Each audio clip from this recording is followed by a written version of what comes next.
Et salut à tous et bienvenue dans Beats, épisode numéro 91 cette semaine. Christophe et moi, yes, pour vous commenter l'actualité pas folichonne du high-tech l'été. Ouais, c'est exactement ça. Voilà. On a été chercher le tréfonds des heureusement news. qu'il reste encore les frasques judiciaires pour faire des sujets. Mais sinon, c'est vrai qu'en ce moment, c'est plutôt calme.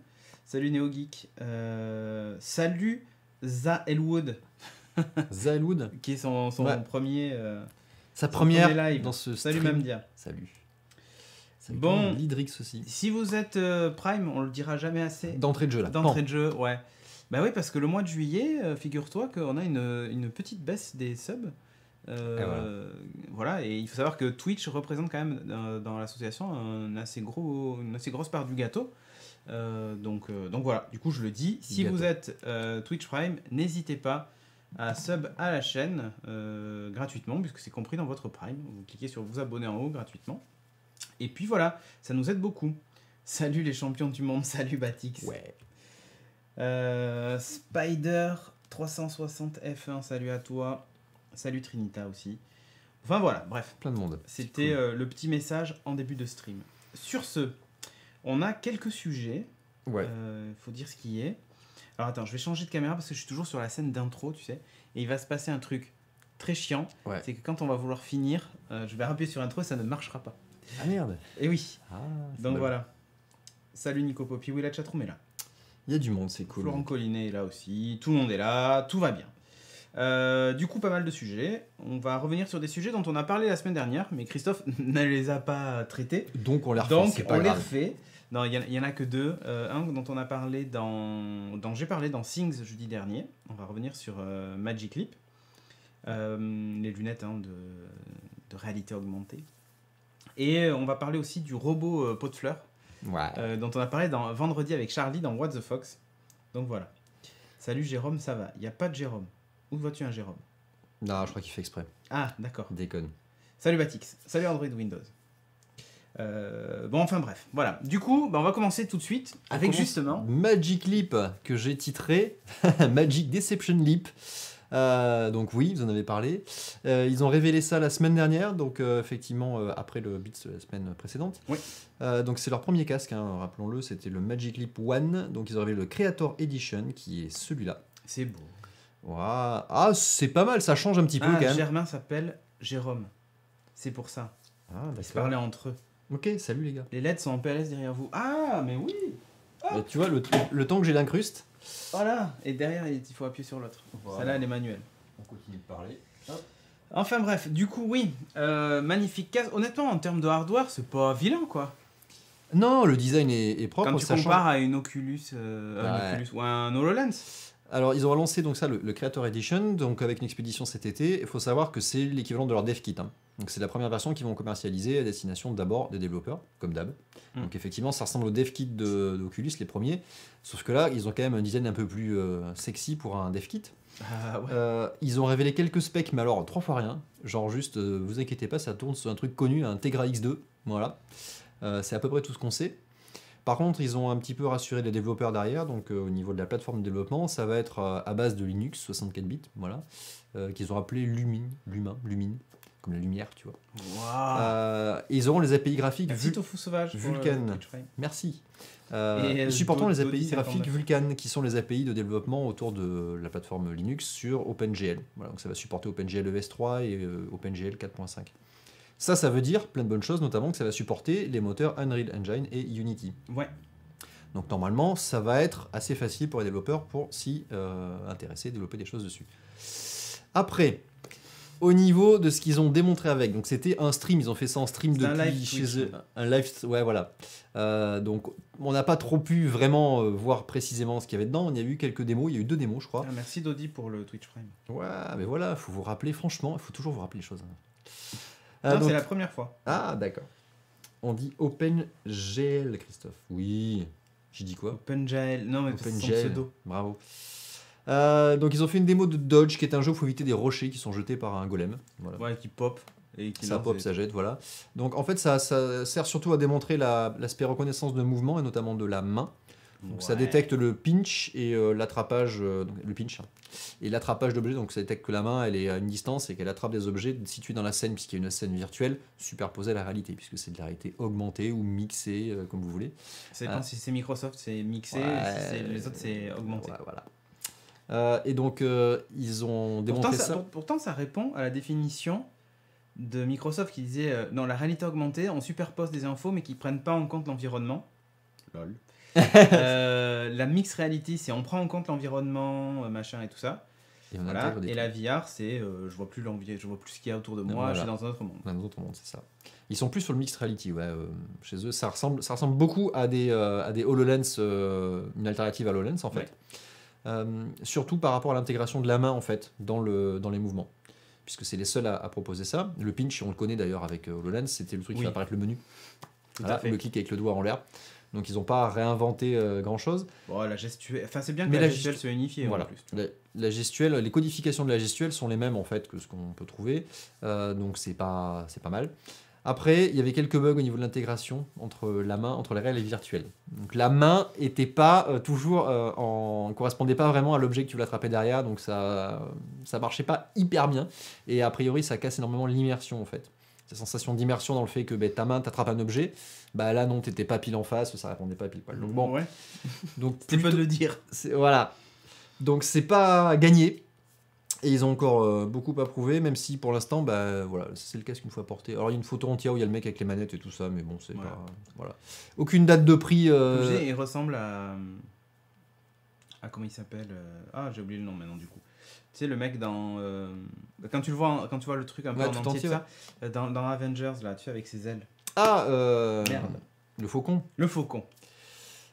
C'est vrai. Voilà. C'est vrai, tout à fait. Il a des lunettes pareilles, c'est vrai. Style, voilà, il manque les ailes derrière.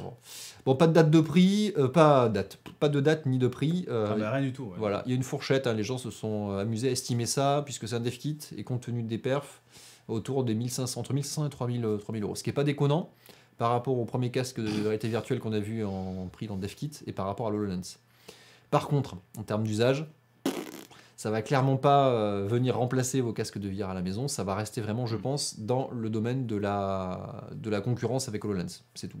Avec le contexte professionnel d'abord, et puis distribué à petite dose. Mais il n'y a pas de grosse révolution. Voilà. Fallait s'en douter, depuis le temps que c'était teasé et surteasé, que ça allait faire un petit pchit. Ouais. Un petit pchit, c'est ça. Voilà. C'est pas terrible, quoi. Non, on s'attendait à une grosse révolution. En fait, ça change pas grand-chose par rapport à ce qu'on connaît de HoloLens. On n'a pas d'idée non plus du champ de vision, si c'est meilleur ou pas que HoloLens. A priori, ça révolutionne pas beaucoup. Hein, donc, non, par contre, il y a comme c'est Android Windows qui le rappelle, mais il y a eu des gros investissements financiers dedans. Ouais. Hein. Google, et pas que d'ailleurs, des très grosses boîtes, AT&T, je crois aussi. Oui. ont mis des milliards et des milliards dedans pour un projet. C'était ultra prometteur, ça a été un petit peu le plan sur la comète, mais au final, c'est un truc qu'on a déjà vu à peu près, mais juste un peu mieux. Ouais, il n'y a pas de wow effect. Non. Si la démo avait été au moins aussi bien que ce qu'avait fait Microsoft avec HoloLens, avec un field of view de malade, un appareil qui est plus petit, plus léger, bon là, on aurait pu se dire, waouh, ok. Top, prenez mon argent, j'en veux un, je vais tester ça à la maison. Parce qu'on avait vu le principe de l'escape game un peu, tu sais, à l'Holoforge, chez Asobo, c'était top. Et d'ailleurs, ils ont été primés pour ça, pour la gestuelle et l'utilisation de... Parce que je crois que tu faisais un truc comme ça aussi pour faire apparaître des trucs, enfin bref. Ça c'est le menu, ouais. Ouais, pour faire apparaître le menu. Bon, ils ont reçu un truc, là j'ai vu passer un article aujourd'hui, comme quoi leur gestuelle, il y avait des chances qu'elle devienne vraiment un exemple pour l'utilisation de la réalité augmentée, de la mixed reality en fait. Ça c'est un vrai travail de design, c'est du game design en fait qu'ils ont fait, ils ont adapté à ça et c'est bien, c'est vachement top. Ce qu'ils ont fait est vachement bien. Ouais. Ça fait 2 fois qu'ils défrichent des technologies de Microsoft chez Asobo. Ils avaient défriché le Kinect aussi avant, ils s'étaient bien amusés d'ailleurs. Ouais. Mais bon voilà. Bon, voilà, à suivre, on verra avec les premiers kits, une fois qu'ils sont distribués, les vrais retours d'utilisateurs. Mais à mon avis, il n'y aura pas de miracle. Allez, on enchaîne. On part en Inde, puisque l'Inde est un des premiers pays à approuver une loi qui protège la neutralité du net. Wouhou! Alors, c'est assez impressionnant, Mais en même temps, ça se comprend chez eux. Je vais vous expliquer un petit peu pourquoi. Alors, c'est le département des télécoms chez eux qui a... Merci Malamo pour l'abonnement Twitch Prime. Merci, qui a géré cette loi-là. Donc, en fait, c'est une loi qui va bannir toute forme de discrimination autour des données. Voilà. Donc, ça veut dire qu'il y aura pas de... Tu vas pas pouvoir bloquer certains flux de données suivant le contenu. Tu vas pas pouvoir faire du throttling, donc réduire la bande passante sur certains contenus, et pas non plus du zéro rating. Donc ça veut dire que le zéro rating, pour ceux qui ne connaissent pas, c'est ce qui permet de vous dire, par exemple, dans votre forfait, vous avez accès à Internet à Facebook, par contre vous payez l'accès à Internet à côté. Mais Facebook, c'est gratuit, illimité à côté. Voilà. Avec ça, j'ai tout dit normalement. Alors rappelez-vous, c'est SFR, je crois, qui avait sorti un forfait exactement. Comme ça. Orange aussi, peut-être. Orange l'avait fait avec des services... Orange. Et Bouygues aussi, remarque. Ouais, non, mais ils l'ont tous fait. Ils l'ont tous fait à un moment donné avec leur propre service, donc évidemment. Et alors, c'est le résultat en fait d'une grosse campagne qu'ils avaient faite autour de la communication sur ce sujet et d'une campagne notamment de sondage auprès du grand public. Ça a été plutôt bien mené de leur côté. Ils ont demandé en fait à la population qu'est-ce que vous pensez de la net neutrality, est-ce que vous êtes pour, contre, quels sont les problèmes que ça peut poser, de manière assez transparente. Et il y a eu des retours super positifs. Notamment en fait les usagers se sont déjà exprimés par rapport au zéro rating, puisqu'ils ont été un des premiers pays en fait en Inde à être soumis fortement au zéro rating, notamment de la part de Facebook, puisqu'ils avaient le internet.org qui était le fameux projet de Facebook de distribuer Internet partout, mais sous réserve que tu aies accès gratuit illimité à Facebook parce que tu as pris un abonnement avec un mobile Facebook, machin, tout ça. Et derrière, évidemment, ils te siphonnent toutes tes données. Et donc les gens, en fait, sont pas dupes. Et même en Inde, sur les marchés émergents comme ça, ils ont bien compris que derrière, il y avait un enjeu commercial et que ce zéro rating-là pouvait être en défaveur du développement en fait, de leur écosystème de business et de start-up chez eux. Puisqu'en fait, si Facebook arrive en disant vous avez un accès gratuit illimité, ils sont complètement avantagés par rapport à d'autres boîtes qui peuvent arriver en disant s'il vous plaît, nous aussi on va rajouter notre service, etc. Voilà. Donc ça déstabilise un petit peu l'équilibre entre les différents services qu'ils peuvent proposer et l'émergence de nouveaux services en concurrence des grosses boîtes existantes en place. Et donc c'est marrant que ce pays-là ait réagi comme ça et qu'ils aient du coup totalement embrassé la neutralité du net pour éviter justement des travers. Pourtant, c'était un des premiers à se prendre de plein fouet ce zéro rating là de Facebook à grande échelle. Fils de dupe même. C'est ça. Fils de dupe. C'est exactement ça. Il y a deux exceptions quand même sur les services qui ne seront pas soumis à cette neutralité du net. Et ça se comprend, il explique plutôt bien. C'est, je l'ai noté, c'est les opérations pour la partie chirurgie à distance, voilà, et la partie véhicule autonome. Alors on en avait déjà parlé plein de fois, ce sont des services qui ont besoin d'être prioritaires pour des enjeux de sécurité et tout ça. Donc c'est vraiment, ça se comprend. Et en fait, quand ils communiquent auprès de la population, ils expliquent que, écoutez, quand on fait le parallèle avec la circulation, les voitures et le code de la route, vous avez tout le monde qui est soumis au même code de la route, mais les ambulances et les services d'urgence, eux, ils ont le droit de griller un feu parce qu'ils ont un gyrophare, etc. Et donc ils disent, ça, c'est au même niveau de service. Voilà. Pour eux, c'est la même chose. Et quand tu le dis comme ça, c'est vraiment pas déconnant et ça se comprend. Après, il y aura, il faut qu'ils le régulent en termes de niveau national. Il ne faut pas que ça reste la liberté complète des entreprises de fixer elles-mêmes ce standard-là. Mais après, tu peux imaginer que tu vois, si les voitures autonomes, ça devient une grosse consommation de données au point que ça fasse tomber les réseaux, plutôt que ça pénalise les utilisateurs et tout ça, on peut très bien imaginer de déployer un autre réseau dédié aux voitures autonomes. Hein. Bien sûr. Oui. Ça, c'est pas interdit. Hein. Sur l'Internet des objets, c'est souvent ça, tu as des réseaux qui sont dédiés. Après, sur la chirurgie à distance, etc., en général, tu vas quand même passer par des réseaux... Voilà, des réseaux existants, tu vas pas réinventer des choses.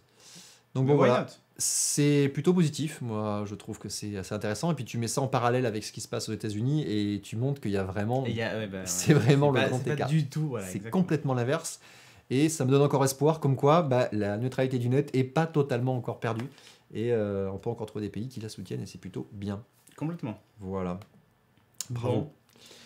Allez, on va parler du robot pot de fleurs, le Bulbizarre. Exactement. C'est comme ça qu'en plus je l'avais appelé moi aussi, donc je vois que toi aussi. Voilà, alors. La même. Alors, on nous a dit, premier truc, c'est regarde son logo, on dirait un zizi. C'est ça. Bravo les gars. Merci. Hein. On était vendredi dans What the Fox, c'était l'heure de l'apéro, je pense que vous vous êtes lâchés. Hein. Mais c'est pas un zizi. C'est non. une plante qui pousse. C'est le truc de la voiture de la DeLorean. Non, Ouais. alors c'est aussi, on nous a dit aussi, c'est le logo de Destiny. C'est vrai, ouais, tu vois. peux faire plein de trucs comme ça. Bon, enfin bref. Alors, c'est un petit robot avec 6 pattes comme ça qui suit le soleil et dans lequel on peut mettre une plante. Voilà, tout à fait. Il se déplace un petit peu comme une araignée. Et en fait, c'est Vincross, un entrepreneur. Pardon, c'est Vincross, une société chinoise, par l'intermédiaire d'un entrepreneur roboticien qui s'appelle Sun Tianqi, voilà, qui est fan de tout ce qui est robotique comme ça et qui a cherché à créer un usage autour de la plante, puisqu'il a voulu Salut avoir Mary, un salut robot. Belleguard. Salut, qui voulait en fait déplacer la plante pour qu'elle suive le soleil et pour pas qu'elle crame, pour qu'elle puisse continuer à vivre. Voilà. Donc en plus, il a poussé le concept assez loin puisque il a Ouais, vraiment une humanisé petite le truc. interaction. Voilà, il donne la pâte, petit animal et tout ça machin. Il peut aller au soleil, il peut aussi aller à l'ombre en fonction de la plante, en Voilà, fonction de le l'ensoleillement. niveau d'humidité Ça gère tout du ça. truc, ouais. C'est assez fou. C'est l'évolution des capteurs qu'on a déjà vu pour les plantes. Hein. Il y avait C'est ça. Parrot qui avait déjà fait Ce que ça. disaient les gens, c'est pas un zizi, c'est une plante qui pousse. Cédric 2018. Ouais, tofu sauvage. Non, mais sérieusement, le truc, c'est que ce robot-là, ça c'est quand il a soif, qu'il danse. Voilà. Quand la plante a soif, elle fait cette petite danse de la pluie, en attendant d'être. Et il pleut dans ta arrosée. maison, Il c'est pleut dans ta génial. maison, c'est génial. Non, mais il disait, mais quand t'arrives. Quand t'arrives chez toi et que t'as toutes les plantes collées contre la fenêtre, Tu sais, ils vont se battre Ouais, c'est entre eux. ça. Non, c'est moi, collées c'est moi, contre c'est la moi. fenêtre et que tu rentres et tu te dis, bon, les gars, Et là, t'as surtout que t'achètes des plantes pour décorer. tu T'as le vois. Roomba qui passe, c'est il ça. leur coupe toutes les pattes. Non, mais, C'est la guerre non, des mais- robots non, chez mais toi. Le truc, c'est que tu sais, les plantes, c'est pour décorer. Tu les places à certains endroits et tout ça. Tu les places et elles se barrent parce qu'elles ont besoin de soleil ou C'est machin. pas mal. Tout sur Non, la ce que je dis, c'est quand tu rentres chez toi, à la sortez-moi. limite, c'est genre tu tapes des mains et puis elles se remettent tout en place. Allez, au lit les enfants. Allez, Oli, remettez-vous en place, machin, mais c'est vrai qu'elle s'occupe de ça. Le truc qui manque maintenant, c'est que le machin il soit connecté avec ta douche autonome et qu'il aille dans la Et douche voilà, automatiquement, il très allume, il bien. s'arrose et tout. Très Parfait. bien, voilà, allez. C'est génial, hein. Bah, ça serait pas mal. Voilà, donc Pas lui, mal. le Bulbizarbot. Il ouvre ou le robot. volet tout seul pour avoir de la lumière, tu vois. Mais tu pourrais tellement. Mais c'est carrément faisable. Ouais. Voilà, volet roulant automatisé, un petit peu de domotique et tout ça, tu peux aller très loin avec ça. Moi, T'habites plus chez toi, t'habites chez tes plantes.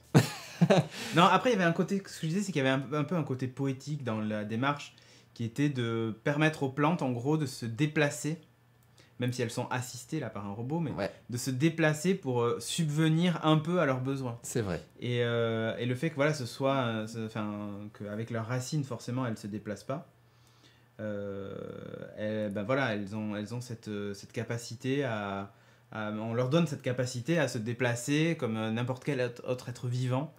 Donc, Sauf que c'est pas de leur propre chef, c'est une IA qui prend la décision pour elle. Donc effectivement, ça casse un peu le truc. Mais effectivement, si tu regardes ça, si tu regardes juste ça comme ça, et tu te dis, ah, c'est la plante qui se déplace et tout ça, c'est trop bien, oui, effectivement. Ça fait, elle a une âme, elle se déplace, elle marche, elle est vivante et tout. Mais bon, c'est rigolo. moi je trouve ça très rigolo, ouais, c'est vraiment sympa et c'est un usage qui est intéressant. Après, si t'en mets plein, c'est vrai que ça peut être vite n'importe quoi. Ça, ouais, non, mais t'as tous les trucs qui se déplacent chez toi, les plantes, l'aspirateur. Ça change des petits capteurs que tu mets juste dans le pot et puis voilà. Donc c'est plutôt sympathique. Ah, Germain, il dit, un animal, il voit ça, il flippe. Alors je sais Ah, pas, je sais tu pas. sais. Moi, ma chienne, elle a peur du Roomba. Bon, elle a peur de tout, mais elle a Moi, peur du Roomba. moi ici ils sont faits, c'est bon. Elle commence aussi, mais elle aime, quand il se déclenche, elle aime pas rester dans la même pièce. Oui, c'est normal, mais c'est le bruit et tout ça. Le mais- bruit, donc voilà. À vendre pour combien Il y a Voilà, pas pour de le moment, prix. c'est prototype. Hein. Voilà, c'est un proto, c'est un concept d'abord et il n'y a pas de prix, mais vu le buzz que ça a fait, il y a peut-être Ouais, des il chances que, y a des chances que ça arrive. ouais, que ça se transforme. Allez, on va revenir sur des sujets un peu plus terre à terre et moins innovants. Microsoft qui a annoncé qu'ils allaient sortir une version de Teams gratuite. Voilà. Alors Teams, Oh. pour ceux qui connaissent pas, c'est un des concurrents de Slack. Donc Ouais, c'est c'est ça. l'évolution de la plateforme de messagerie de groupe par équipe avec des canaux de discussion IRC 3.0, enfin tout ce que vous voulez. Et donc dans cette version gratuite, tu vas avoir toute la partie échange et intégration illimitée, appel aussi audio-vidéo en illimité. Ça, c'est cool. Ouais, donc t'as pas de message limité pour un maximum de 300 personnes. Donc ça veut dire qu'il faut être maximum 300 dans une Teams. Ah bah on va migrer de Slack à Teams. Hein. Alors c'est pas fini, Ah, t'as merde. 10 gigas de stockage en tout en commun. Ça, c'est bien. Ouais, ce qui est pas mal, et 2 gigas en perso, donc par utilisateur. Oh, parce que là, sur Slack, on en a que 2 au total. je Ah crois. non, je sais, non, c'est plutôt pas mal. L'objectif, c'est d'abord, et ils le disent clairement, c'est de faire mal à la concurrence, avec en ligne de mire directe Slack, évidemment. Et après, c'est aussi pour attirer des utilisateurs vers leur plateforme, là, puisqu'ils sont arrivés bien plus tard que Slack. Il y a un tableau blanc aussi. Mais ils ont, ouais, il y a d'autres choses qui viennent avec en fait derrière. Mais en fait, ils ont surtout, ils sont surtout intégrés ça en fait à toutes leurs plateformes de collaboration autour de Office 365, qu'ils ont appelé d'ailleurs Microsoft 365. Et en fait, il n'y a pas que Teams qu'ils ont lâché en version gratuite, ils ont intégré plein d'autres choses derrière. Ils ont intégré notamment des événements intelligents. Voilà, c'est ça. Ce qui permet de gérer automatiquement des prises des meetings, des réunions, et de les programmer automatiquement en fonction des personnes. Donc c'est l'évolution en fait. Tout ça, c'est l'évolution un petit peu de ce qu'on peut faire avec Outlook et Exchange de l'an 2000 en fait, si vous voulez. Ouais. C'est l'évolution moderne en mode web avec un peu d'IA et tout ça. Et c'est plutôt intéressant. On va remplacer notre Discord. Hein. C'est plutôt bien pensé. Ouais. Mais on a des problèmes pour prendre des réunions, des machins, des trucs. Ouais, non, regarde, l'outil est là. Et c'est ça, l'outil est là. Donc en plus dans les gestions des événements, tu peux automatiquement programmer une réunion en conférence web. Voilà. Avec... Tu cliques dessus, tu arrives, tout le monde se parle, tu n'as besoin de rien configurer. Exactement. On utilise quel logiciel, on fait quoi? C'est exactement ça. C'est intégré avec. Et tu as surtout en fait tout ce qu'on avait vu sur la démo de la keynote de Microsoft en fait, avec leur Microsoft Surface, le hub, là, le grand écran. Tu as le tracking du speaker, tu as la transcription écrite qui se fait automatiquement, le partage de contenu en live, tu switches entre la caméra et le contenu que tu présentes de manière totalement fluide. Donc tout ça en fait c'est intégré dans cette plateforme-là qui est disponible du coup pour ceux qui souscrivent à Microsoft 365. Il y a aussi une partie Workplace Analytics. Alors là, on rentre clairement dans le monde du business, qui est en gros un moyen d'aller analyser les données que tu as sur la plateforme par l'intermédiaire du Microsoft Graph. Alors Microsoft Graph, c'est en gros toutes les données d'usage qu'il y a autour de ton profil Microsoft. Il faut savoir que quand tu es abonné Microsoft 365, tu t'es connecté avec ton profil sur plein de services. Tout ce qui est Office, tous les Word, les PowerPoint, les chats, les mails, enfin tout ça c'est connecté. Et ce réseau de connexion, en fait, c'est le Microsoft Graph. Et du coup, ils tracent tous tes usages autour de ça. Et là, ils fournissent des outils pour comprendre, analyser toutes ces données-là autour de toute ton entreprise, puisque c'est clairement orienté business là-dessus. Voilà, du coup, ça permet automatiquement aussi de suggérer des temps de travail, de réunion et de pause en fait dans ton agenda Outlook. Qui te dit, bah là, écoute, c'est en général le bon moment pour planifier une réunion autour des sujets comme ça. Il te dit, ben voilà, tu peux le caler, les personnes sont dispo. Il te propose en fait des suggestions de rendez-vous là-dessus. Et de la même manière, tu as des suggestions pour te dire, tu as un truc à terminer, tu as une tâche à terminer, je te conseille de te réserver du temps, de te créer un buffer là dans ton truc pour pas être dérangé pendant cette période de temps et tout. Et c'est plutôt bien fait. Hein. Et tu as la partie intégration aussi dans ton client mail, voilà, qui est là, qui te dit, rendez-vous, machin. Voilà, prise de rendez-vous, tout ça, voilà, intégré avec MyAnalytics, qui te dit les meilleurs moments sont là, et c'est pas juste que des questions de dispo des gens, c'est aussi les meilleurs moments pour travailler ces sujets-là. Voilà. Et le dernier truc qui vient mettre la cerise sur le gâteau sur tout ça, c'est l'aspect collaboration autour d'un whiteboard, donc d'un tableau blanc, pour des réunions à distance avec tableau blanc partagé. Alors ça se fait, c'est pas révolutionnaire, mais pour avoir vraiment cherché des outils qui le font bien récemment, il n'y en a pas des masses. Franchement, j'étais surpris qu'il n'y ait pas un vrai bon outil qui existe comme ça, ou tu vois, même une appli Android ou une appli Windows, il n'y a vraiment pas grand-chose. Donc là, ça peut être vraiment intéressant d'avoir un truc vraiment intégré.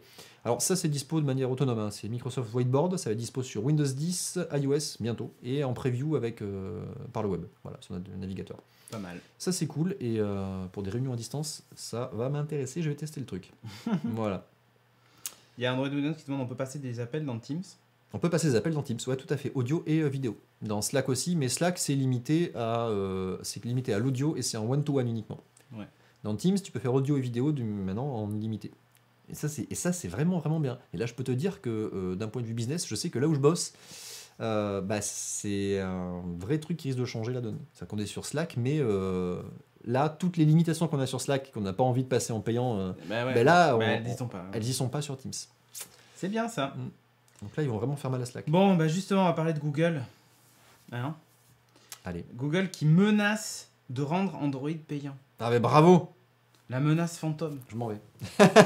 La menace fantôme. Quitte Android. Et il a fallu que je switch sur Android pour que ça y est, soit la merde. Mais tu vois, ils avaient raison, Moi, je vais revenir sur iOS. En fait, c'est surtout en réaction à l'amende de 4,3 milliards d'euros. Wow. Ouais, je sais plus combien de pourcents du chiffre d'affaires. Bien. Donc, Sundar Pichai, le CEO qui a indiqué qu'en gros, tout le business autour d'Android pourrait changer. Alors, pas pour payer l'amende, hein, je vous le dis direct, mais plutôt, plutôt parce Envoyer qu'il des sous. y a de vraies conséquences dans la façon dont Google gère son business. Parce qu'en fait, il faut savoir qu'aujourd'hui, Android, les revenus générés via Android, donc via la publicité en moteur de recherche et tout ça, ça représente quand même 50% des revenus publicitaires de Google. C'est énorme. Waouh. C'est pas compliqué, c'est quelque chose de colossal. Bah, vu le nombre de données qu'ils collectent sur toi quand tu es sur Android, C'est ça. ils les revendent évidemment. Donc, amende pour abus de position dominante, Google Search et Chrome ne doivent plus être préinstallés, en gros. Bien. En fait, ça va même un peu plus loin que ça. C'est-à-dire que c'est plutôt... Ils violent la loi antitrust en disant que les constructeurs de téléphones doivent installer Google Search et le navigateur Chrome s'ils veulent avoir l'accès au Play Store. Ah. Tu vois la nuance? Ah, oui, d'accord, je comprends. Voilà. Mais ça, c'est bien. Parce que... Non, ça, je trouve ça bien. Parce que du coup, tu étais obligé, quand tu voulais avoir accès au Play Store, d'avoir tout ça. Et du coup, tu trouvais des téléphones sur lesquels tu avais moins de liberté de customiser. Voilà. Mais, derrière, ça va obliger quoi? Ça va obliger quoi? Ça va obliger... en fait, c'est pas... Enfin, disons que ce qui va se passer, c'est qu'en gros, les constructeurs de téléphones à qui Google fournissait gratuitement l'OS vont se retrouver peut-être à payer, enfin c'est en gros ce qu'ils menacent de faire, à payer une licence pour l'utilisation d'Android dans les téléphones, ce qui fait que ça augmentera le prix des téléphones, mathématiquement. À l'époque, Microsoft le faisait avec Windows, Windows Mobile et Windows Phone. Ça représentait un petit pourcentage. Merci Not Much pour le Twitch Prime. C'est pas compliqué,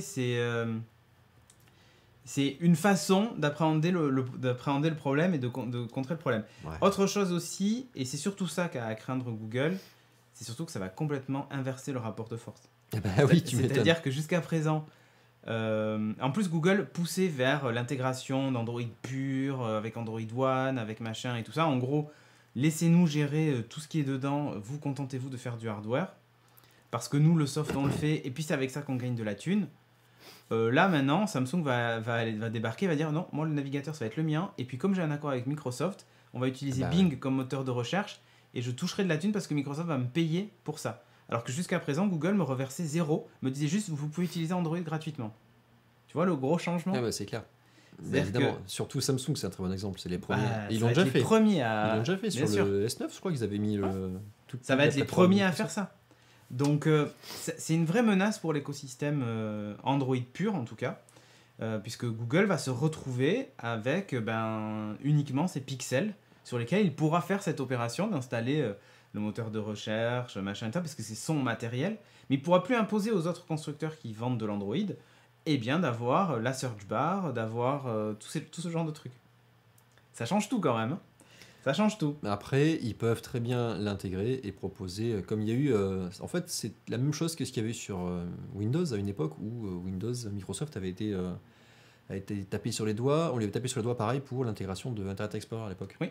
Qui était la seule plateforme à proposer navigateur web en fait. Tout à fait. Ils avaient été obligés de mettre je sais plus comment ça s'appelait cet écran là. L'écran, quand tu avais mis une mise à jour après où tu devais dire vous savez, il y a d'autres navigateurs qui existent, vous pouvez switcher sans problème vers un autre et on propose de l'installer. Là, maintenant, c'est l'inverse. Tu as vu. Maintenant, tu installes Chrome et tout de suite après, tu dis laissez une chance à Edge. Il a vraiment évolué. S'il te plaît. Reviens, allez. Oui. Mais en fait, on retrouve la même chose du coup côté Android. Ouais, alors Android Windows Google aura toujours la commission du Play Store. Ouais, mais le Play Store, c'est pas. La commission, tu l'as sur les applis payantes. Hein. Exactement. Donc, et le truc, c'est que combien d'applis t'as payé, franchement Non, mais ce qu'ils expliquaient, il y a une stat là. Il y a 2 fois plus de téléchargements sur le Play Store que sur l'App Store d'Apple. Ouais. Mais par contre, Apple génère 2 fois plus de revenus que Google. C'est voilà. On sait où est l'argent. Hein. Voilà, l'argent est chez Apple. Il n'est pas dans l'App Store. Donc, ok, certes, c'est des revenus, mais c'est pas non plus incroyable, quoi.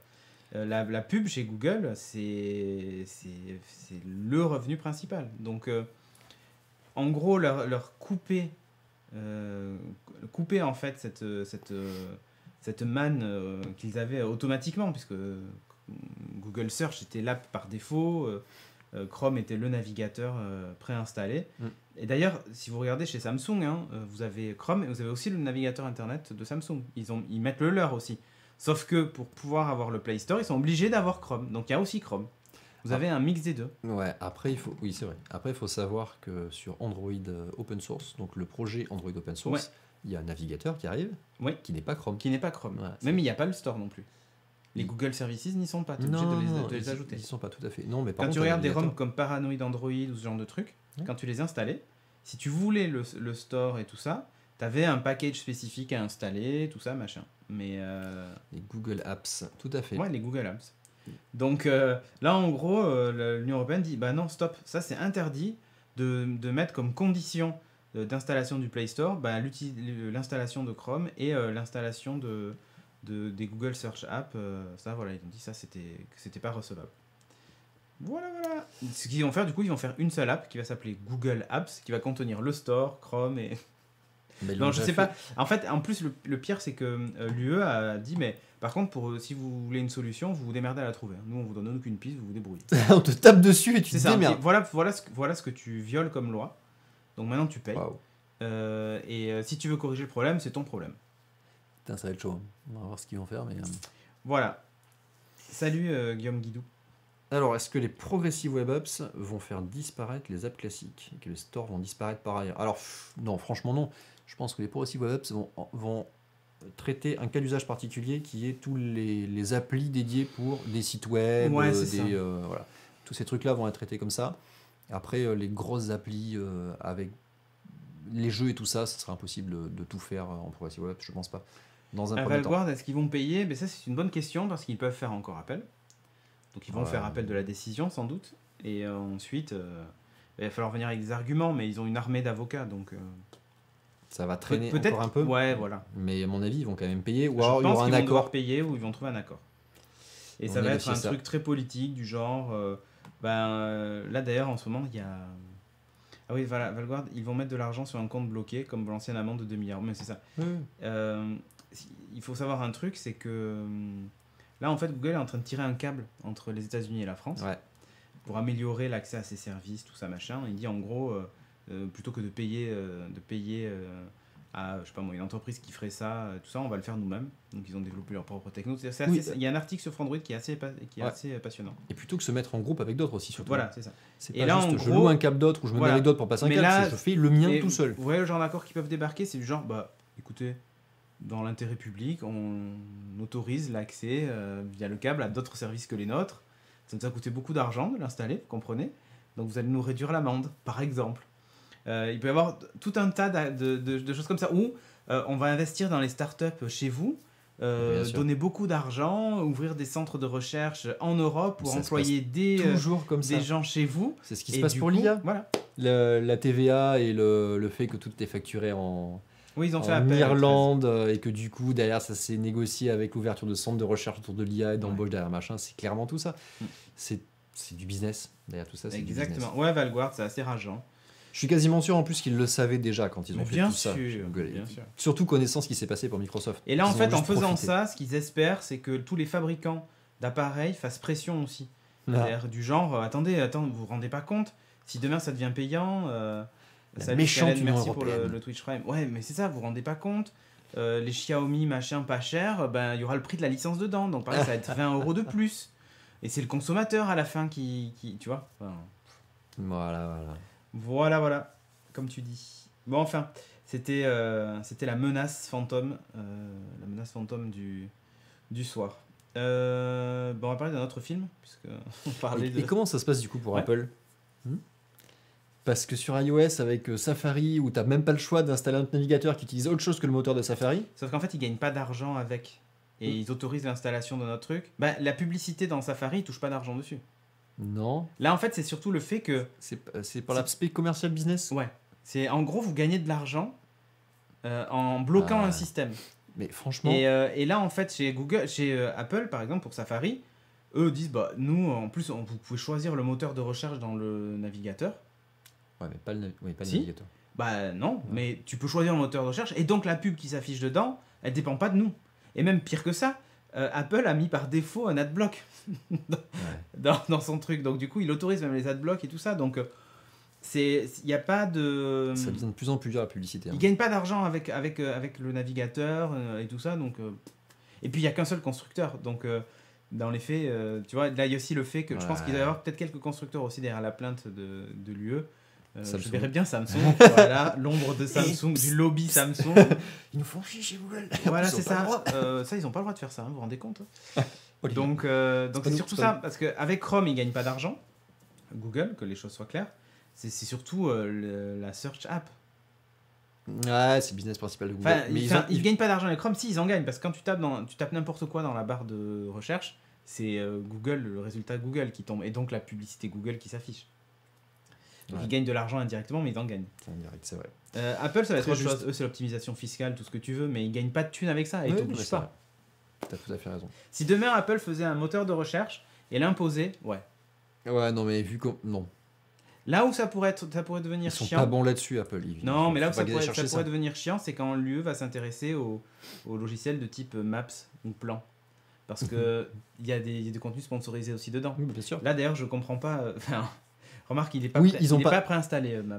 Et je crois que tu n'es pas obligé de l'avoir préinstallé pour avoir l'accès au store. Ah non, c'est pas cette condition-là. Non, c'est vrai, c'est ça. Mais bon, un de ces quatre, je pense qu'on va commencer à s'intéresser à ce genre de publicité géolocalisée, évidemment. Sujet suivant, du coup, on va parler de DeLorean. On va parler de voitures, voitures autonomes électriques. Tout à fait, on est bon là, on est bien. Il y a la DeLorean aussi dans le coin là-bas. Il y a tout ce qu'il faut. La plaque est où ? Je l'avais sortie pour qu'on la mette, mais je sais pas où elle est. Bah, elle est perdue dans le décor, je sais pas où. Ouais, je crois qu'elle est pas ressortie dans les étagères. Mais... Ok. Alors, on va parler de DeLorean, puisqu'il y a une équipe de l'université de Stanford, aux États-Unis, qui a converti une DeLorean, la vraie qu'on connaît, la DMC-12, en voiture électrique et en plus autonome. Ah, mais pas que dans la chambre. Nico Poppy, mais il y en a 2 plaques. Mais pas que. Et en fait, donc c'est une voiture autonome qu'ils ont entraînée avec l'IA pour faire du drift. Carrément. Ouais, pour aller dans le futur. Non, complètement pas, puisqu'ils l'ont pas équipée avec tout ce qu'il faut pour aller dans le futur. Ouais, voilà. Elle reste assez. Elle n'a pas les roues classique. d'origine. Hein. Non, faut faire du drift. Hein. Elle n'a pas non plus le moteur d'origine quand même. Hein. Non, le moteur de Renault 21 là. Non, voilà, exactement. Non. Ils ont rajouté un petit peu de matos, plutôt joli d'ailleurs. Hein. C'est plutôt bien fait l'installation. Le cab management est cool. Un peu plaisir. On dirait presque que c'est un ampli de Keke Tuning. Exactement, j'allais le dire, c'est ça, le truc brillant chromé et tout. Il manque les néons et tout, et les gros boomers. Donc en fait, vous allez voir, il y a une vidéo autour de ce projet-là. Donc tu as les roues. Donc elle fait du drift assez violent. Hein. C'est pas des petits trucs je dérape et puis. Hein. C'est hyper lourd une DeLorean. Elle fait des donuts et tout. Donc elle tourne autour d'un rond. En fait, il y a un rond puis elle fait un cercle comme ça. Vous allez voir. Est-ce qu'ils ont appris à dessiner des easy avec du coup. Exactement. Tu fais 2 donuts et. Qu'est-ce qu'il y a là derrière ? Attends, remonte. Là. En bas au ras du sol, il y a un truc. C'est vrai. Je sais pas. Tiens. Soit des capteurs, soit des trucs. Ouais. Alors à l'intérieur aussi, ils ont travaillé un petit peu, tu vois, t'as une grosse console. Voilà, on dirait K2000 l'intérieur. Hein. Voilà, et donc là, c'est même au sein de la vidéo, donc là, en fait, si tu regardes la vidéo, le mec, en fait, il touche pas le volant, il est juste assis comme ça au cas où, mais... il a un bouton stop, hein. Ouais, bien sûr, il a le doigt dessus, c'est ça. Si jamais elle se retourne... C'est la panique. Ils n'ont pas mis le convecteur, non. Ils l'ont pas mis. Donc voilà, donc en fait, pourquoi ils ont fait ça ? Alors déjà, pour se faire plaisir avec une DeLorean, mais surtout parce qu'ils cherchent à comprendre comment se comporte une voiture en fait en situation extrême. Donc quand elle est en dérapage ou comme ça, quels sont les paramètres physiques qui rentrent en compte pour pouvoir savoir comment la voiture se comporte. Et le but de ça, c'est de récupérer ces données pour être capable de les traiter au sein des voitures autonomes. Et notamment quand la voiture a besoin de répondre à un cas d'urgence. Voilà. Donc, il y a un protocole d'urgence comme ça que les voitures ont besoin de déclencher pour freinage d'urgence ou situation de dérapage ou comme ça pour éviter certains trucs. Et il faut qu'ils soient capables d'aller aux limites en fait de la physique et de la physique de la voiture notamment, donc des limites physiques de la voiture, pour être capable de gérer la situation au moindre détail. Donc c'est pour ça qu'ils sont allés chercher ça. Et en même temps, ils se sont fait plaisir avec l'emblème de la voiture. Mais c'est aussi un enjeu de communication, parce que derrière, il y a un enjeu de financement, de subvention auprès de l'université. Donc évidemment, ils sont pas dupes. Voilà. Alors, le projet, il est marrant, puisqu'il s'appelle MARTI. Ils ont été chercher ça vraiment loin, qui est l'acronyme pour Multiple Actuator Research Testbed for Yaw Control. Voilà, donc c'est pour le roulis derrière le drift et tout ça. Voilà. Ils se sont fait plaisir, voilà. Bientôt tu monteras dans ta Tesla, dans ta Model 3 et du drift, c'est génial, c'est exactement ça. T'as le mode plus besoin d'avoir la compétence. Allez, genre tu dis allez vas-y drift. Rentre chez moi et tu fais un drift dans tous les virages. C'est le mode manège. T'imagines? T'arrives ici, là, dans la rue. Hop. Non, mais pour te garer, t'imagines? C'est ça. Tu sais, tu vois toujours dans les films les cascadeurs qui se garent en drift, c'est tout nickel, C'est chrome ça. et tout. Bah là, tu pourras le faire tranquille chez toi. Voilà. C'est plus ta mini qui se gare en créneau, tu sais, de mamie. Là, Ouais. là c'est crac en drift direct, je suis bien garé. Parfait. Ah putain. Je soutiens ce projet. C'est ça. Je veux le même. Par contre, le budget pneus, c'est pas le même. Hein. Ah ouais, bah ouais, évidemment, mais bon. Ouais, ils trouveront ça d'ici là, ils nous auront inventé des pneus. Bon, qui on suivent a pas. trouvé enfin à quoi servait l'USB-C. Voilà. Il va servir pour le futur de la VR. Ouais, enfin, youpi. Alors, je sais pas si vous le savez, Ça, mais ça sert pas juste à charger les OnePlus. non, ça sert aussi à charger des pixels, mais C'est vrai. Ah, c'est vrai, les pixels. à ok. alimenter des Dell aussi, certains. Bon, ça sert à Ouais. beaucoup de choses, mais les promesses de l'USB-C, c'est qu'il y ait un câble pour les dominer tous. Et ça va commencer à arriver, Salut, puisque Sylvain. Virtual Link, qui est le consortium qui s'est rassemblé autour de la plateforme de réalité virtuelle, qui regroupe quand même dedans AMD, Nvidia, Oculus, Valve et Microsoft, donc les principaux acteurs Bah, bien sûr. du business. Donc Virtual Link, ce consortium-là, a révélé un nouveau standard ouvert qui va se passer autour de l'USB-C. Donc toutes les données, tous les câbles vont passer par l'USB-C. De l'alimentation au réseau à l'affichage, L'image, HDMI, le tout, son, enfin la totale contrôle. passera par l'USB-C. C'est plutôt cool parce que ceux qui ont déjà eu l'occasion de tester la réalité virtuelle savent qu'il y a quand même un paquet de câbles à brancher. Non. Et c'est un peu chiant. Et en termes de mobilité, t'y perds un peu. Et en plus, ce qu'il faut savoir, c'est que tous les matos n'ont pas forcément, tous les PC portables notamment, n'ont pas tous les ports qui permettent de brancher des casques de réalité virtuelle. Ah oui, parce que Tous les PC n'ont pas une sortie de jack, tous les PC n'ont pas une HDMI, enfin PC ou PC tout court en fait. Pas les Mac. N'ont pas de sortie HDMI, de moins en moins d'ailleurs, tu as ça, puisque la finesse fait que les câbles rentrent plus. Ouais. Et donc du coup, l'USB-C qui est de maintenant le standard de facto, y compris Ouais, sur les. l'USB-C en plus 3.1, Gen 2, je sais pas quoi. Là. Voilà, avec le Thunderbolt et tout ça, il y a tout qui 10 passe gigabits. sans aucun problème, donc tu peux y aller. Alors évidemment, c'est pas pour de suite, ça sera pour la prochaine génération de casques de réalité virtuelle. Donc voilà, 2 prises HDMI et un USB 3 pour les casques de Miss 3.1. Reality. Ouais, 3.1 en plus, ouais. Donc oui, ça devient un petit peu n'importe quoi. 2 prises d'HDMI, quoi. Youpi. Donc voilà, là tout pourra passer par l'USB-C, puisque tu peux passer largement 2 flux HDMI dedans. C'est propre. C'est bien enfin un vrai bon usage de l'USB-C. Bah ouais. Bon, allez. Ah, ça c'est rigolo ça. Ça, c'est ouais. Ça c'est rigolo. On avait déjà vu des trucs. On avait vu, ouais. Des petits. D'ailleurs, Des j'en ai trucs- croisé. Des trucs faits maison. Ouais, Ouais, pas fait maison, mais tu sens que c'est du bricolage. ah ouais, J'en ai carrément. croisé, hein. De quoi Des espèces de cartes comme ça où tu, Ah ouais. tu mets un truc derrière et t'as une espèce de manette en fait qui fait que quand tu penches en avant ou en arrière, les roues vont à l'avant. Oui, ou c'est en ça. arrière. Mais c'était juste une barre en fer où les mecs ils posent 2 pieds et t'as une roue, je crois d'ailleurs, devant. Une seule. D'accord. Ah oui, j'ai déjà vu ça aussi, tout à fait. Ouais. Oui, carrément. Oui, carrément, j'ai vu J'en ça. ai croisé à Bordeaux, là j'en ai croisé un. C'est vrai, ça me dit quelque chose. Et bien là, c'est officiellement Segway, donc la maison mère qui va proposer un kit pour convertir des Segway en cartes. Voilà. En cartes électriques, comme ça. Voilà. Donc ça a fuité, donc c'est Segway et Ninebot, donc la maison mère de Segway qui Oui, qu'ils ont racheté. qui les ont rachetés, c'est ça qui va révéler ça. Donc Ils font les trottinettes Xiaomi. exactement. En fait, tout ce qui est nouveau déplacement électrique, c'est Segway Ninebot, hein, quasiment. Il y a quasiment que- Les monowheels, machin et tout ça, c'est eux. voilà, donc dedans ils vont intégrer en plus donc évidemment un siège, un système de freinage, un volant et la roue arrière. Et en fait, ça va se baser autour d'un Segway Mini Pro qui est ça. Voilà, donc ils vont prendre un truc comme ça, plus un kit qui va faire le kart, et voilà, c'est parti. Donc ça serait apparemment les roues avant. Et la partie motorisation, c'est parti. Non, roue arrière ça. Roue avant. Ah bon? Bah ouais.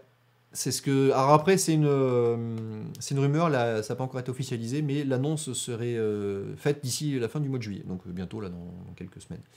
Voilà, donc on en saura un petit peu plus d'ici là. Donc si tu as du Segway et que tu as un peu de sous, si tu veux te faire plaisir, tu peux faire un système de cartes. carte, putain. Voilà. classe. Ça peut être marrant. Ça va remplacer tu sais, t'as peut-être eu ça, toi, une moto électrique ou un kart électrique quand t'étais gamin. Moi, je me souviens, mon grand-père m'avait acheté une moto électrique. C'était un tricycle, hein, plus qu'une moto. Cette chance. Ouais, t'avais une batterie qui mettait à peu près 10 jours à charger. Et ça Et 10 durait à peu minutes. près 10 minutes. Tu montais dessus, t'avais un Avec du plomb et tout, le accélérateur, truc bien. machin. C'était sympa. Parfait. Elle était Donc, rouge même, on m'en souvient bien. Je m'en souviens bien de cette moto. Ça pesait, mais hyper lourd. Et dedans, la batterie ressemblait un peu à une batterie de voiture, tu vois, mais Bah, plus c'était petite. sûrement- Oui, bien sûr. Ah, putain. Des batteries de moto. Ah, le truc de malade. Bref. Pour suivre, ça peut être marrant. Ouais, pour non, le bien fun. sûr. Attends, c'est pas le créateur de Segway qui est mort dans cette histoire? Ah, l'histoire de la falaise, oui, c'est lui qui est tombé Oui, il avec était le parti avec un Segway X1. tout terrain. Ouais, Ouais. c'est ça le Moi, X1. j'en avais fait du X1. Il est tombé Il d'une est falaise. trop bien, il était trop bien. J'en ai fait en République Dominicaine, sur la plage et tout. Enfin, c'était génial. Ah Sur le ouais. sable et tout. C'est X1, ouais, je crois qu'il s'appelait. Ouais. C'est celui avec les gros roues en fait. C'est le Segway qu'on connaît mais avec les gros roues. Ah non. Ah même pas. non. Ou X2 peut-être. Ah mais tu sais, mais c'est le vieux, hein, donc... Ouais, l'X2, Ouais. c'est lui. Ça fait tellement motoculteur, tu sais. Ouais, mais non, non, parce qu'il a des grosses roues et il avait des renforts sur le côté et tout ça qui était pas mal. Ah, Et, je vais vous le mettre en incruste tellement ouais, vas-y, c'est vas-y. tellement c'est beau. Mais Le moi, Segway j'ai fait X1. celui-là. Et ça tarte, hein, ça envoie, sérieusement. Regardez-moi ça. Sérieusement, ça envoie. Et on dirait un motoculteur, quoi, vraiment. Ouais, mais alors, tu montais les trottoirs et tout facilement avec ça. Ah ouais, tu m'étonnes. C'est tout Tu peux, terrain. ouais, c'est clair. Sérieusement, tu passes dans des endroits vraiment cool et sur le sable et tout, comme il a des pneus larges. Ouais, tu t'enfonces pas, ça c'est- peut être pas voilà, mal. C'est quand même pas mal. Bon, enfin bref, République Dominicaine rend l'argent aux abonnés. Ah, Oh là, l'argent. attends, je te parle de ça. Ça date. J'ai raté la- Ouais, c'est pas grave. Tu peux le laisser, c'est pas grave. On va parler d'un doc juste après. C'était en 2000. Non mais c'est Bah, les Segway comme ça, X2, ça, c'est pas récent quoi. Enfin, c'est hyper vieux. Et c'était en quelle année? Putain. C'était il y a pas. au moins. Je pense que c'était même avant Geeking. Ou peut-être que Geeking existait depuis 1 an. Donc autant te dire, il n'y a même pas d'argent dedans. Merci Smashou pour le resub. Merci Smashou. Bon allez, on va parler maintenant d'un dock Kensington pour Surface Pro qui le fait ressembler à le Surface Studio. Ah, Voilà. c'est donc ça l'idée. C'est un peu ça l'idée. Alors il existait un dock déjà officiel dans lequel vous glissiez la Surface Pro mais qui était juste posé sur le bureau et sur le côté vous aviez un petit... là on voit il y a une petite excroissance sur la droite qui en gros va se connecter au port Bien propriétaire de la surface. Pour surface, ouais. Voilà. Tu le vois Il bien y a sur une- la deuxième incruste d'ailleurs là. Voilà. Ouais, voilà, là, Le on voit truc qui bien dépasse. le truc qui dépasse. Et de l'autre côté, vous avez une partie aimantée pour le stylo. Alors, il faut savoir quand même que dessus, vous avez un port Ethernet, 4 ports USB, 2 l'USB-C qui n'est pas dans le dock officiel Microsoft, qu'on attend toujours, Lol. de l'HDMI et un DisplayPort aussi. Tu vois Il est tout ça. capable de... Ouais, il est capable... Ouais, quand tu branches tout, y compris les deux écrans, il est capable de gérer jusqu'à 2 moniteurs 4K, 2 moniteurs externes, donc c'est pas mal. Boum. Ah oui, carrément. Ouais, non, honnêtement, c'est pas mal. Ah bah tu les as là en plus. Ouais, voilà, t'as l'exemple avec les deux écrans 4K. Bon, il y a une petite vidéo qui circule qui est assez ridicule de Kensington, mais... Pour un cabinet d'archi, c'est parfait. Ouais, voilà, bon, bref. Et surtout qu'en plus, ils te disent, c'est sécurisé grâce à Kensington. Et donc, tu peux rajouter, tu sais, t'as un port... un Le truc keylock, Kensington. ouais. Le truc à droite, tout machin là, avec le. Ouais, la voilà, petite le clé keylock. pour- Et tu dis, ok, et la surface, j'ai juste à tirer sur le truc C'est pour la ça. sortir. C'est exactement Donc, ça. en fait, T'as sécurisé ton sécurise le dock. Merci beaucoup. Ça dépend le prix du dock après, hein, faut voir. Hein. Comparativement bah. au prix de la surface. Ouais, alors, c'est pas compliqué, il vaut 299 $. Voilà. Tellement cher. Ouais. Bon, après, il T'as vu, rajoute il y a- énormément de ports Il aussi. y a un à ton pot truc. de crayon à papier pour Et écrire un sur ta croissant en surface. plastique Un croissant en plastique. pour effacer. Avec une fougère qui pousse dessus. C'est ça. Croissant en plastique avec une fougère. Mais non, honnêtement, c'est pas mal. Je trouve c'est ce genre de dock que j'aimerais bien voir avec la Surface Pro plutôt que le dock qu'a fait Microsoft qui est vraiment pourri. C'est vrai. Et qui vaut hyper cher aussi. Hein. Je sais C'est plus vrai. combien il vaut, mais attends, je crois qu'il vaut quasiment 100 balles. Voyons voir. Ouais, non, mais c'est vrai. En plus, c'est vrai que tu as raison, ça rejoignit clairement le design du Surface Bah Studio, ouais. mais il devrait le proposer comme ça. Après, ça ferait concurrence au Surface Studio aussi. Donc, en termes de Bon, placement, enfin, à la taille. c'est plus petit. Ouais, c'est un- Ça compte pas, voyons. Non, bien sûr, la taille ne On compte t'a pas dit Ouais, non, tout à fait. Mais c'est joli. Déjà, ouais. ouais, le dock surface filaire. Remarque, c'est pas le. Si. 229 €. Le Bah, filaire. Ok. Ouais, voilà. Mais en tout cas, je suis assez étonné qu'ils aient le droit d'utiliser le port propriétaire Surface comme ça. Sans- Bah, je pense que c'est à cause du. Enfin, plutôt c'est à cause de l'utilisation que tu vois le prix. Ah, il y a dock. une licence exprès dedans. Voilà. Exprès faite dedans. Là, tu Ok. vois, le Surface Dock, qui est un truc dégueulasse, câblé externe, tout pourri. Ouais. Sur le store. Acheter maintenant. Allez, pan. T'es un fou, toi. 229. 230 euros. Et c'est une honte. Ce truc, c'est une honte. Il y a deux ports et demi. Ouais, c'est ça. Non, mais ça, et c'est un port fil. C'est un truc Il y que a- vous branchez avec un câble et une boîte, quoi. C'est pas un dock. C'est moins joli. C'est beaucoup moins joli. Enfin bref, du coup en termes de prix c'est pas déconnant. Tu vois, on peut se dire. Non, c'est vrai. Ouais. C'est vrai. Une fois Ouais, dit news comme ça. suivante pour les fans de Netflix. Redesign. Oh, ah bon? Ouais, alors, et gros redesign. Hein. Quand je dis redesign, c'est pas petit redesign. Donc, c'est l'arrivée de la sidebar. Waouh, Jusqu'à présent, il magnifique. n'y avait pas ça. Alors, ça fait un peu penser à Android TV. Mais On a une clairement. sidebar sur le côté. Sauf que je sais pas comment ça va réagir, la double sidebar. Hein. Ah oui. je sais pas trop. Non, mais l'appli Netflix, elle se lance en plein écran après. Hein. Ouais. Tu l'as plus, la sidebar. Ouais, en c'est gros, vrai. Mais bon. Ça va rejoindre aussi l'interface de Molotov, la dernière. Mais oui. Qui exploite ça. Alors là, vous voyez, on peut trier films et séries. Oh, Wouhou purée, enfin. Voilà, afficher ma liste, les nouveautés, c'est pas mal. Alors, petit gif pour vous la montrer en action si ça fonctionne. Ouais. Donc voilà, bon, on voit évidemment. Alors, To, hein, To. que je vous recommande encore, hein, qui était vraiment sympa comme film. Donc voilà, là tu vois, tu cliques sur série et là tu arrives sur série. Alors on voit qu'il y a un petit surligné rouge à gauche au Ah, niveau sur de quel série, élément tu tu es? vois, sur quel, pour Ah, t'indiquer c'est sur quel sympa. élément tu es. C'est bien fait, c'est propre. C'est pas mal. Ouais, c'est bien. Voilà, donc petite nouveauté. Et fini les vidéos en autoplay. Non, tu gardes les vidéos en autoplay. Non, tu l'avais là, hein, quand tu passais. C'est juste pour sélectionner les catégories en fait. Hein. Tu pouvais le faire, mais c'était pénible hein, les catégories. Il fallait remonter dans précédent dans le menu de gros trucs de par-dessus, là. Complètement. Donc voilà, petite nouveauté d'interface. Ils disent qu'ils ont interrogé pas mal d'utilisateurs et avec les retours utilisateurs, ils ont Ils ont interrogé. fait ce design Ils ont là. interrogé. Pas de date. Enfin, en tout cas, ils ont interrogé. Ils récupèrent toutes tes données d'utilisation. C'est ça. Netflix, c'est une. Et franchement, Netflix, ils aspirent un paquet de données, c'est assez impressionnant. Sur l'usage de son Ouais, bien application. Pas que sur ce que tu regardes en termes de films et tout. Hein. Non. Sur comment tu navigues et tout en termes de. J'avais vu une conférence autour des gens qui développent justement l'interface, donc les UX designers. C'est assez impressionnant ce qu'ils collectent. Bref, je ferme la parenthèse. Oui, pas de souci. Alors du coup, j'essaie de retrouver la date parce que dans l'article que j'avais, il n'y avait pas la date. De quand ce sera diffusé en Ouais, fait? c'est pas encore. Alors, ça va sortir sur Sur le web d'abord? Ah non, peut-être si, c'est aujourd'hui. Sur les consoles, les set-top box, les built-in Smart TV et tout ça. C'est dès aujourd'hui normalement. Oh! Voilà. C'est pour ça que j'avais pas vu la date, c'est parce qu'en fait c'était Today et j'avais pas lu le Today. 2 days a day. Donc ils commencent à faire le changement, donc ça va arriver chez vous. Alors sur Android, tu d'ici l'as, peu. mais en haut, tu vois. Ouais.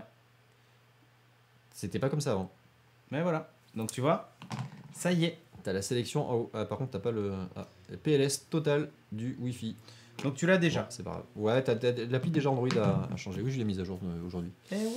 Alors, je regarderai ça sur Android TV, tiens. Intéressant. Moi aussi, je vais rentrer, je vais allumer la Shield. Et hop.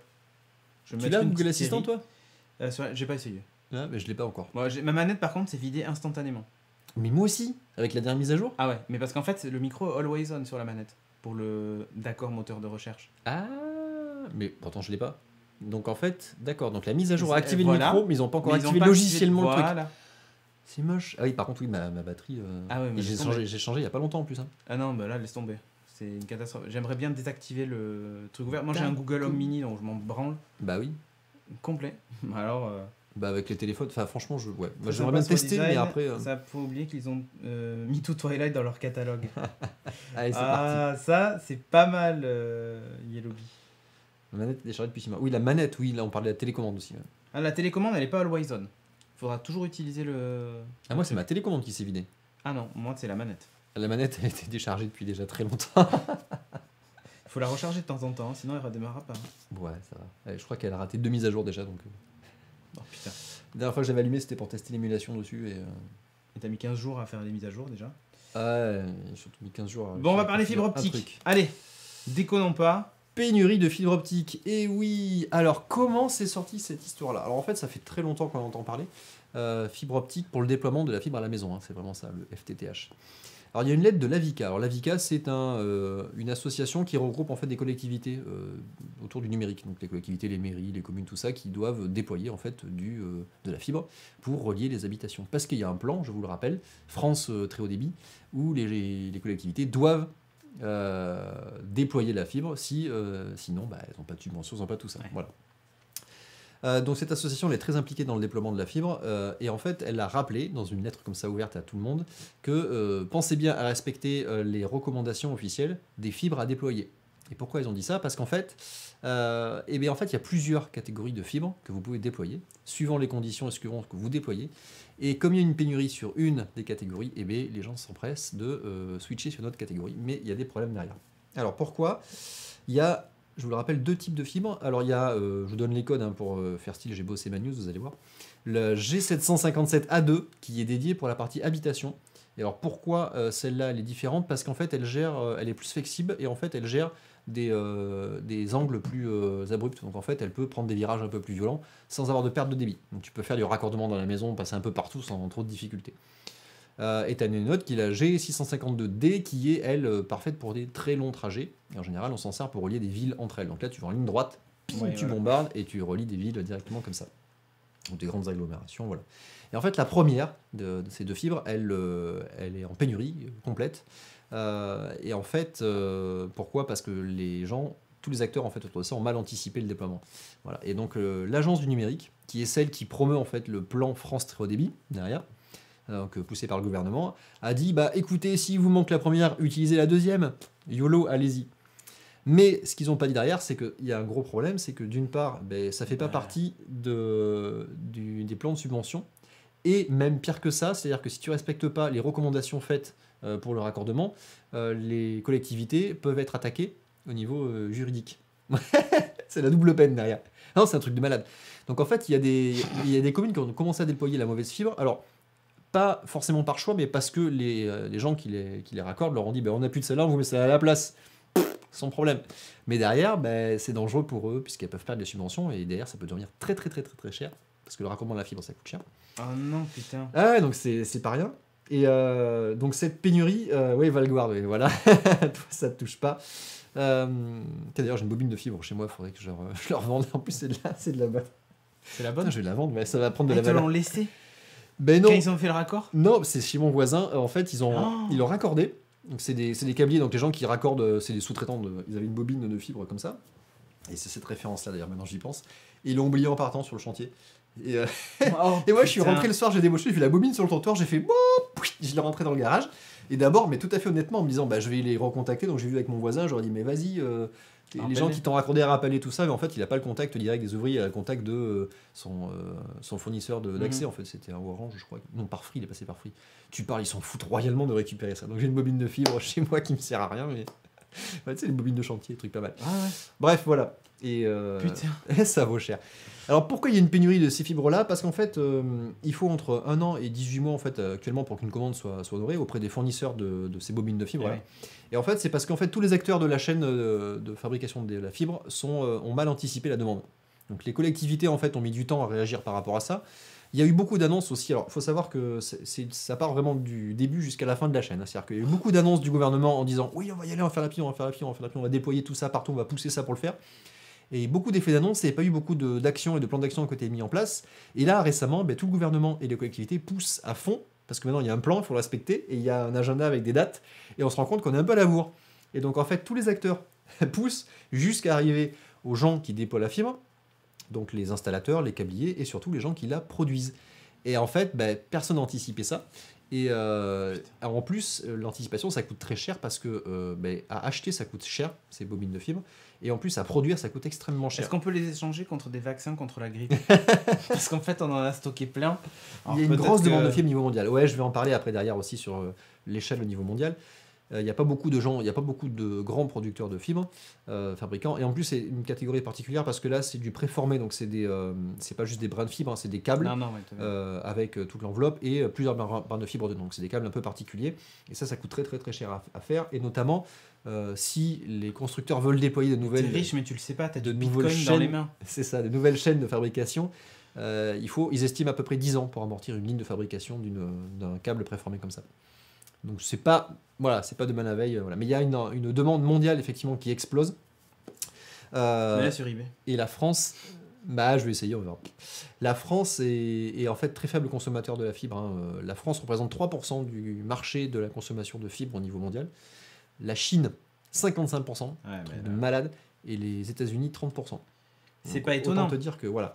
Il faut savoir que la France a encore un réseau cuivre très omniprésent partout et câblé aussi pour certaines agglomérations. Alors que la Chine, notamment, il déploie pour beaucoup de rien. Donc ils partent direct en fibre, qui consomment énormément. Du sol et ils ont une beaucoup plus grande distance à couvrir. Donc niveau fibre, ils en consomment énormément. Voilà, donc ils provoquent aussi de leur côté une partie de la pénurie. Voilà. Donc faut pas s'étonner des problématiques de raccordement. Il n'y a pas que un enjeu politique derrière, il y a aussi un enjeu matériel et le fait qu'il y ait des fibres qui manquent derrière. Voilà. Oh putain, c'est ouf. Donc voilà, donc le plan très haut débit et les annonces du gouvernement, au niveau du terrain, ça va pas suivre le calendrier pour ces raisons-là notamment. Bravo. Entre autres. Je vous félicite pas. La Chine passe de pas de cuivre à direct optique, exactement, c'est ça, tout à fait. Il passe de rien à la fibre optique. Moi, j'avais vécu ça en Roumanie. Là, je bossais avant, on avait monté une filiale en Roumanie. Et ils avaient rien, pareil, ils passaient de rien à fibre optique, sauf que eux, au niveau raccordement, c'était fait, mais je te laisse tomber. Ils tiraient les fibres entre les fenêtres, dans les rues, entre les bâtiments, entre les fenêtres. Et ils n'avaient pas de poteaux, ils n'avaient pas le temps, du coup, ils passaient dans les arbres. C'était des arbres le long de la rue, et donc, du coup, tu avais des rivières de câbles. Le câble management dans la rue, c'était mais n'importe quoi. Je te jure, mais vraiment au centre de Bucarest même. Hein. Donc, ils avaient tellement besoin de déployer rapidement que ils avaient même pas de quoi construire l'infrastructure, tu sais, les fourreaux, les poteaux, les machins. YOLO, on s'en fout. Ils tirent le câble. Je te jure, entre les fenêtres des Vas-y, bâtiments, Jean-Mi, je te jette le câble. enroulé autour des branches des arbres et tout ça pour que ça tienne et tout. Je te jure, c'était. Je dois encore avoir des photos quelque part et c'était mémorable. Et du coup, dans les bureaux où on était, le truc arrivait par la fenêtre, ça arrivait par l'arbre. Ferme pas la fenêtre, Jean-Mi, sinon on perd internet. Ça marchait du feu de Dieu, t'avais de la fibre ouais. avec du débit, un truc de malade. Voilà, c'était assez marrant. Putain. Voilà, bref. Vive la Roumanie. On va parler de maisons imprimées en 3D. Oui, on va parler d'une petite start-up aux États-Unis qui s'appelle Icon au Texas, qui a montré un prototype qui permet d'imprimer une maison en 3D. Et c'est pas tout. Parce que là, ça va. Parce que en moins de 24 heures, pour un coût à peu près de 3500 €. Mais c'est pas cher. Ça va, pas cher, rapide et tout qui va bien. Voilà la tête Efficace, de la c'est maison. Pas cher. Oh, ça va, c'est pas mal. C'est sympa, c'est bien Bon, décoré. on voit les strates. Hein. Ah ouais, tu les vois. Alors tu les vois encore plus de l'intérieur, ça fait encore plus marrant, voilà. Mais c'est pas déconnant. Ça donne un charme. Hein. Voilà, c'est ça. Remarque, après, tu peux mettre de l'enduit dessus et lisser. Hein. Si tu veux, si tu as envie de le faire. Et en fait, donc c'est une petite maison, hein, elle fait 74 mètres carrés. Mais ils ont, en fait, c'est un concept qu'ils ont montré. Ils ont développé pour ça une imprimante 3D géante. Avec le même système en fait qu'on connaît sur les imprimantes 3D domestiques, avec les deux systèmes de rails voilà, qui avancent. Dépôt de filaments, sauf que là c'est un dépôt de mélange de ciment, sable, des plastifiants et des granulats. Donc c'est du béton avec de la fibre dedans en gros, hein, ce qu'on a pour du béton fibré. Et voilà, après on a des pénuries de fibres. Fibre de verre, évidemment. Et ça utilise le même système de G-code qu'on a sur les imprimantes 3D voilà. à la maison. Du coup, tu peux te faire un peu la forme de la maison que tu veux. Exactement. Voilà, en forme de Pikachu, c'est parfait. Voilà. Et alors, en fait, cette start-up, ouais, je crois que c'est un des premiers trucs que j'ai imprimé oh, putain. pour les gamins, bah ouais. Et alors, derrière, pour promouvoir un petit peu le concept et pour montrer un petit peu leur capacité à monter à l'échelle sur ces impressions-là, ils ont passé un accord avec une ONG qui s'appelle New Story pour construire des maisons au Salvador. Voilà, puisqu'il y a beaucoup de gens qui sont sans maison là-bas, il y a beaucoup de pauvres. C'est pas cher, hein. 74 mètres carrés. Ben voilà, donc ça répond à un vrai problème là-bas. Et pendant les 18 prochains mois, ils vont construire une centaine de maisons comme ça. Donc t'imagines, à raison de 24 heures, ça va dépoter. Hein. Ils vont les faire assez rapidement. Bah ouais. Et voilà, donc entre 55 et 74 mètres carrés. Pour regrouper ces familles-là dessous. Puis les maisons sont pas mal, hein, c'est sympa. Alors après, je sais pas si précisément ce sera ces maisons-là, parce que là en plus elles sont assez sympas. Hein, sont là, on voit attends, tu vois que le toit est légèrement incliné pour laisser plein de fenêtres en fait en haut. Oui, bah une oui. espèce de baie vitrée. Ouais. Pour laisser la lumière entrer à l'intérieur. Non, l'idée est pas dégueu. Hein. Bah voilà. Franchement, honnêtement, c'est pas moche. Non, c'est pas. En plus, si tu regardes, ouais, elle a des angles qui sont. Il y a un angle qui est arrondi là. Sinon, tout le reste est rectangulaire basique, quoi. Mais ça, c'est ça. Bon, après, il y a quand même la dépose des menuiseries, enfin, il y a la finition autour, oui, mais tout ce qui est mur, en fait, même le sol, en fait, la dalle, le sol et tout ça, les murs sont montés avec ça. Et en fait, ça intègre directement à l'intérieur la partie isolation. Donc, tu as le mur et l'isolation, puisqu'en fait, ça fait du quadrillage là pour capter de l'air et gérer l'isolation comme ça. Voilà. En parallèle de ça, c'est là où ça devient intéressant, c'est encore plus intéressant, c'est que participe aussi cette startup Icon à un concours organisé par la NASA pour chercher des solutions pour développer des habitats dans l'espace. Voilà. Et l'idée, c'est tu arrives sur une planète comme ça ou sur la Lune, et comment tu construis des habitations avec les moyens du bord, donc en dur. Oui, bien sûr, pas en gonflable, pas avec une tente Quechua, tu arrives là-bas, hop. Non, comment tempête, c'est fini, quoi. comment tu peux, notamment, tu vois, si tu imagines la colonisation de Mars, t'envoies des machines qui vont déjà créer la base vie là-bas. Donc des imprimantes qui vont construire des maisons sur place directement. Et eux, ils participent à ce projet-là. Donc c'est une des premières étapes pour aller jusque-là. Et l'idée de ce projet, c'est aussi d'utiliser des ressources qui seront sur place. Donc d'amener une partie des ressources, peut-être tu vois la résine ou la colle ou comme ça, et après d'aller chercher la terre ou des minerais sur place pour construire la maison à partir de ça. C'est pas mal. Voilà. C'est pas mal ça pour aller construire des maisons sur place à distance. C'est génial. Et toi, tu vas commander ta maison à distance. Voilà, je la veux là-bas, et puis hop, elle s'imprime. Ça, c'est cool. C'est rigolo. Tiens, il y avait une question de Sidmat qui me demandait ce que j'avais comme montre. C'est une Amazfit Stratos. Voilà. Xiaomi. On en a déjà parlé, plusieurs fois. J'en ai parlé plusieurs fois. Ouais. Voilà. On va remonter les émissions dans le temps. Mais si t'es dans le Slack, je sais pas, attends, j'ai pas vu si t'étais.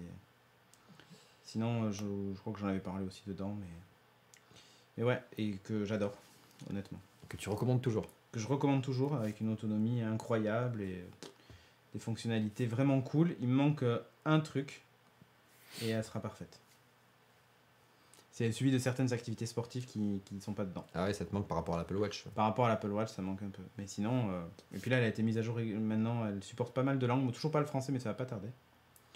Et puis voilà, ils ont rajouté quelques sports aussi dedans, mais pas ce que je voulais. Allez, on finit, dernière news, et on va parler d'apéro, puisque c'est l'été, il fait chaud, on va parler de bière, mais quand même un petit peu d'intelligence artificielle. Et donc là, on va parler de Carlsberg, voilà. C'est la bière que j'ai bu pendant la Coupe du Monde. Parfait. Petite maison pas très connue qui fait de la bière, hein, voilà. Ils ont développé un projet... Ils sont danois, non? Oui, c'est ça. C'est ça. Ils ont développé un projet qui s'appelle The Beer Fingerprinting Project. Donc un projet autour de l'empreinte d'une bière. Voilà.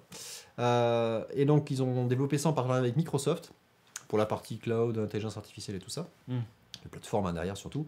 Et ils ont créé en fait tout un système de capteurs qui vont intégrer au sein de la fermentation de la bière pour être capable en fait d'analyser et de prédire derrière les saveurs et le goût d'une bière. C'est pas génial. mal. Alors en fait, il faut savoir qu'ils ont un gros laboratoire de recherche et de travail autour de la bière qui va tester de nouvelles levures, des nouveaux mélanges avec des nouvelles céréales, etc. Et que le système de la bière, c'est que tu as tellement de recettes possibles, tu as tellement de bières possibles, niveau artisanal, tu en as plein de différentes, plein de goûts. Tu peux faire plein de mélanges que tu veux en fait. Tu peux aller chercher des plantes à côté, faire des dosages, vraiment plein de trucs.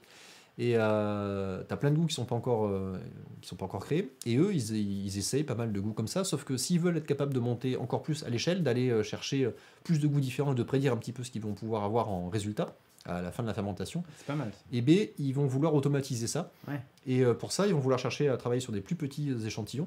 Parce que sur des gros volumes, c'est plus long, plus compliqué à faire. Des tout petits échantillons, ça peut aller très très très vite. Par contre, après à déguster, c'est un peu compliqué. Ouais. Voilà. Alors que là, avec des systèmes comme ça, en fait, ils vont avoir des capteurs qui vont pouvoir se mettre directement en cours de fermentation de la bière, prendre en compte les levures avant, les céréales qui vont être avec, etc. Et ils vont pouvoir prédire effectivement les saveurs d'une bière en résultant derrière. Ils vont pouvoir la classer par rapport à tout un panel de saveurs et de bières existantes. C'est déjà très très très large. Et du coup, j'ai regardé un petit peu ce qui existe et il y a beaucoup beaucoup de choses. On parle des parfums, tu sais, avec les gens, c'est les nez, tout ça, machin. Et au niveau des bières, c'est pas mal déjà. Merci pour le sub, Gum2. Merci, voilà, on parle de bière, ça sub, super. Et alors... on va fêter ça. Ouais. Dirtin, ce qui dit, attention, les Danois détiennent beaucoup de marques de bière sans que vous le sachiez forcément. Oui, mais... Ah bon? Je savais pas, moi. Bah ouais, c'est indirectement, bien sûr. Et alors pour le moment, donc, ces capteurs-là, ils l'ont associé avec une IA derrière pour analyser un petit peu tous les mélanges qu'ils font dessus. Non, ils font du machine learning plutôt classique, je pense, derrière, mais c'est juste pour promouvoir. En même temps, c'est un coup de pub aussi pour Microsoft et leur plateforme.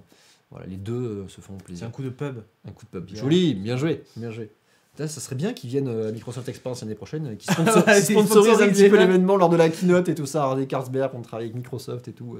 Bière à volonté pour l'assistance. C'est parfait. Non, ça va mal finir. Je dis ça, je dis rien. Hein, mais t'es en trottinette? Ouais, mais oui, en plus, ils vont en trottinette à la Microsoft Experience, c'est vrai. Donc voilà, donc pour le moment, ils en sont où? Alors, ils ont tout le système de capteurs qui est développé, qui est en place. Ils ont toute la partie conception de ces dosages-là avec l'analyse. Et ils en sont au niveau de l'IA à être capable un petit peu de classer en termes de bière si c'est une Pils ou une Lager déjà. Donc ce qui est déjà pas mal.